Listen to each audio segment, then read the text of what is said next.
అందరికీ నమస్కారం. కరెక్ట్గా 5 నిమిషాలు ఇచ్చారు, కానీ రామ్మోహన్ రెడ్డి తర్వాత మాడతాం కొంచెం ఇబ్బందే. మనోడు మొదలు పెడితే ఆపడు. మిమ్మల్ని అందరూ చూసిన తర్వాత జ్యూరిక్లో ఉన్నానా జోపాలంలో ఉన్నాను డౌట్ నాకు వచ్చింది.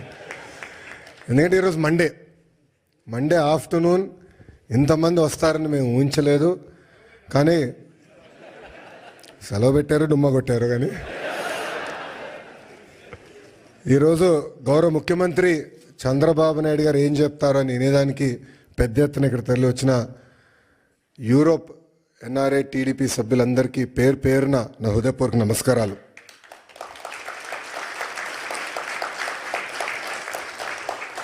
తెలుగు జాతి సత్తా ఏంటో ఢిల్లీకి వినిపించిన వ్యక్తి విశ్వవిఖ్యాత నరసార్వభౌమ స్వర్గీయ నందమూరి తారక రామారావు గారు. తెలుగు జాతి సత్తా ప్రపంచానికి వినిపించిన వ్యక్తి మన ప్రీతమ నాయకుడు చంద్రబాబు నాయుడు గారు. చంద్రబాబు నాయుడు గారు ముఖ్యమంత్రి అయినప్పుడు కరెక్ట్గా నేను 8th క్లాస్లో ఉండే. నాకు ఇప్పుడు కూడా ఆ 10 సంవత్సరాలు 94 నుంచి 2004 వరకు మనం ఒకసారి చూస్తే ఒక్క ఫోటో సమ్మప్ చేస్తుంది ఆయన పరిపాలన. న్యూయార్క్లో వర్షం పడుతున్న సమయంలో ఆయన చేతిలో ఒక ఫైల్ పెట్టుకుని, చంకులో ఫైల్ పెట్టుకుని బ్యాగ్ మోసుకుంటూ నడుస్తూ ఉంటారు ముఖ్యమంత్రిగా. ఆనాడు ఆయన విజన్ 2020 అంటే చాలామంది ఎగతాళి చేశారు.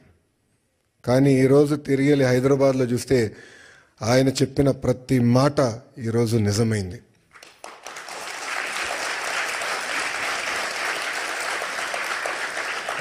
బాబు గారు 4వ సారి ముఖ్యమంత్రి అయ్యారు. కానీ రాము అన్నట్టు మా అందరికన్నా స్పీడ్. సో రాము అడిగాడు, అన్నా నువ్వు ఢిల్లీ ఫ్లైట్లో వస్తున్నా అంటే, డోస్ నీకు జాలేరా, నేను వద్దా ఫ్లైట్లో, నేను బాంబే నుంచి వస్తానని చెప్పా. కరెక్ట్గా విఐపి లాంచ్లో దిగిన తర్వాత అడిగా రాముని, ఎలా ఉందిరా ఫ్లైట్ అంట, అన్న పడింది నాకు అన్నాడు. అంటే చంద్రబాబు నాయుడు గారు ఒక సోర్స్ ఆఫ్ ఎనర్జీ.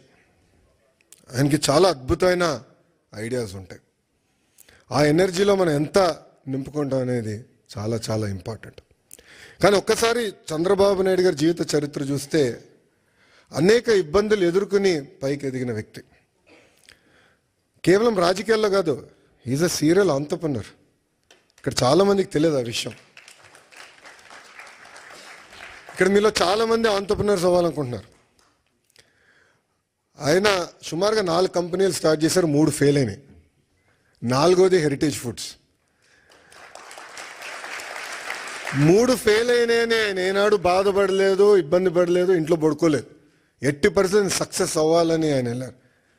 రాజకీయాల్లో మనం చూసాం, ముఖ్యమంత్రిగా దేశం మొత్తం ఆయన వైపు చూసే విధంగా నాయకుడిగా ఆయన ఎదిగిన. రాజకీయాల్లో హైస్ ఉంటాయి, లోస్ ఉంటాయి. ఆయన ఎప్పుడూ ఆయన హైని లో ఎటు తీసుకున్నారు అట్టనే తీసుకున్నారు. వాస్తవంగా మాకు లోయెస్ట్ పాయింట్ బాబు గారిని అరెస్ట్ చేసినప్పుడు, బహుశా ఇక్కడున్న అందరు కూడా అది మన జీవితంలో లోయెస్ట్ పాయింట్. నేనున్నాను అక్కడ, నేను చూసా. ఆయన ఎక్కడ అధైర్యపడలా.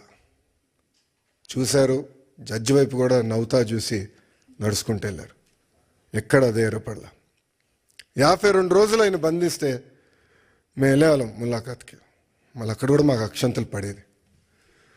మొత్తం ఆయన చదివేసేవారు డాక్యుమెంట్లు, నోటింగ్స్తో సహా మాకు చెప్పారు, ఇక్కడ మీరు వీక్గా ఉన్నారు, ఇక్కడ చూసుకోండి, ఇక్కడ జాగ్రత్తగా ఉండండి. ఎప్పుడు అధైర్యపడలా.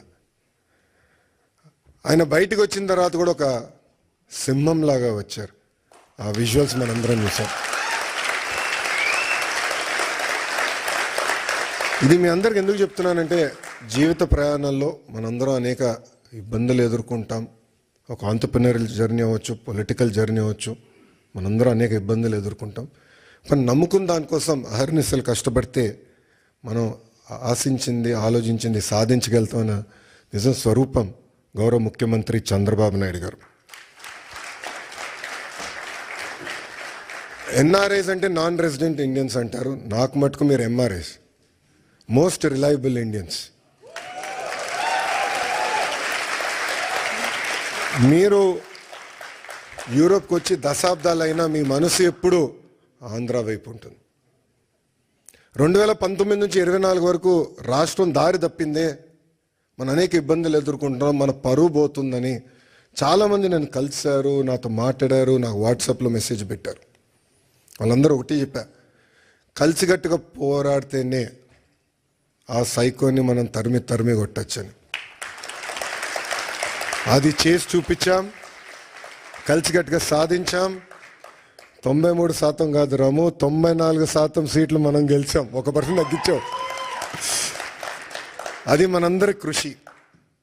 ఆ 5 సంవత్సరాల్లో ఇక్కడున్న మీ అందరి సహకారంతో అనేక సంక్షేమ అభివృద్ధి కార్యక్రమాలు కూడా మనం చేశాం.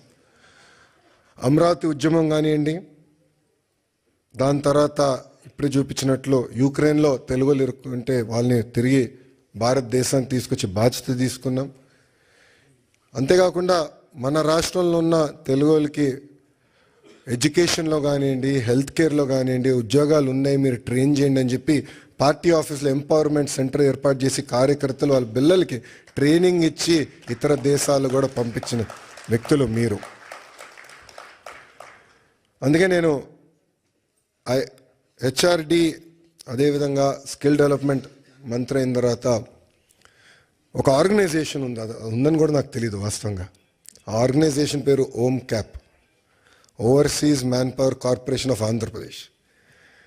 అదొకప్పుడు బాబు గారే బ్లూ కాలర్ వర్కర్స్ అంటే కన్స్ట్రక్షన్ వర్కర్స్ మిడిల్ ఈస్ట్కి వెళ్ళేదానికి ఒక ఆర్గనైజేషన్ ఉండాలని చెప్తే మేమందరం కూర్చొని చర్చించి బాబు గారితో కూడా చర్చించిన, లేదో అది బ్రాడర్గా చేయండి, ఎక్స్పాండ్ చేయండి. ఇప్పుడు ఏదైతే మీరు ప్రజెంటేషన్ చేశారో మన తెలుగు ప్రపంచం మొత్తానికి ఎట్లా ఎక్స్పోజ్ చేయాలి, ఆపర్చునిటీస్ ఎక్కడున్నాయి, అది ఒక భాగం అవుతే ఇతర దేశాల్లో ఉన్న తెలుగులో తలసరి ఆదాయం డబుల్ ఎట్లా చేయాలి, దానిపైన మీరు ఫోకస్ చేయండి ఆదేశాలు జారీ చేసిన వ్యక్తి గౌరవ ముఖ్యమంత్రి చంద్రబాబు నాయుడు గారు. అంటే ఆయన ఎప్పుడు కూడా మన గురించి ఆలోచిస్తారు, మన భవిష్యత్తు గురించి ఆలోచిస్తారు. తెలుగులో ఎక్కడున్నా అన్ని రంగాల్లో నంబర్ 1 ఉండాలనే లక్ష్యంతో ఆయన పనిచేస్తారు. ఇప్పుడే భరత్ అన్నట్టు గౌరవ ముఖ్యమంత్రి గారు రాజకీయాల్లోకి రాకుండా ఉంటే ఆయన ఈలాన్ మస్క్ ఆఫ్ ఇండియా అయ్యేవారు అని అన్నారు. I would have been very lucky or unlucky, I don't know. ఎందుకంటే చంద్రబాబు నాయుడు గారితో పనిచేస్తాం తేలికని పని కాదు, అంత తేలికైన పని కాదు. మేమందరం నవ్వుకుంటాం, అంటే ఆఫీసర్స్ మేము రాజకీయ నాయకులు అందరూ కూర్చొని మాట్లాడుతుంటే సూర్యుడి దగ్గర నుంచి ఆప్టిమల్ డిస్టెన్స్లో ఉండాలని. సూర్యుడి దగ్గరికి వెళ్తే మాడి మస్ అయిపోతాం, సూర్యుడి దగ్గర దూరంగా ఉంటే చల్లగా ఉంటుంది. అంత ఎనర్జీ ఉన్న వ్యక్తి చంద్రబాబు నాయుడు గారు. అంటే అహర్నిశలు పనిచేయాలి, సమాజానికి సేవ చేయాలి. అటు తెలంగాణ కానివ్వండి, ఆంధ్ర కానివ్వండి, తమిళనాడు, కర్ణాటక, అండమాన్ నికోబార్, ప్రపంచంలో ఎక్కడ తెలుగులు ఉన్నా అన్ని రంగాల వాళ్ళు నంబర్ 1 ఉండాలి, వాళ్ళు ముందలు తీసుకెళ్ళే లక్ష్యంతో ఇప్పుడు కూడా అహర్నిశలు పనిచేస్తున్నారు.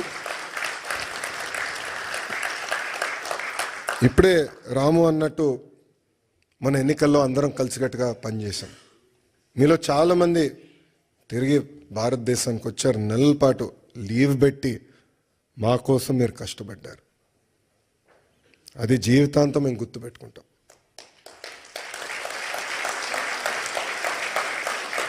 ఎందుకంటే మీరందరూ ఇక్కడ ప్రొఫెషనల్స్గా ఉన్నవారు, ఇలా ఆంటర్ప్రినర్స్ చాలా తక్కువ మంది ఉంటారు. సో ఒక 2 నెలలు 3 నెలలు ఆఫ్ తీసుకుని వస్తాం అనేది తేలికని పని కాదు, కానీ మీరు వచ్చారు. ఇప్పుడు అదే స్ఫూర్తి, అదే ఎనర్జీ రాష్ట్ర పునర్నిర్మాణం కోసం మనం పెట్టాల్సిన అవసరం ఉంది. అసలు పరిస్థితులు చాలా దారుణంగా ఉన్నాయి రాష్ట్రంలో. ఫైనాన్స్ సెక్రటరీ గారు ఇప్పుడే కరెక్ట్ టైం బయటకు వెళ్ళారు. ఆయన మన ఫీ రీయింబర్స్మెంట్ విషయంలో, ఫీ రీయింబర్స్మెంట్ మనం చెల్లించాలి, చాలా ఆలస్యమైందంటే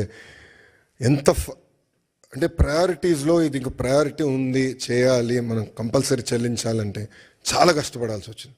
అంటే అప్పుల పాలైపోయాం, వడ్డీ కట్టలేకపోతున్నాం, జీతాలు సకాలంగా చెల్లించలేకపోతున్నాం, అనేక ఇబ్బందులు. బట్ బాబు గారు పదే ఒక మాట అంటారు, opportunities are where crisis are.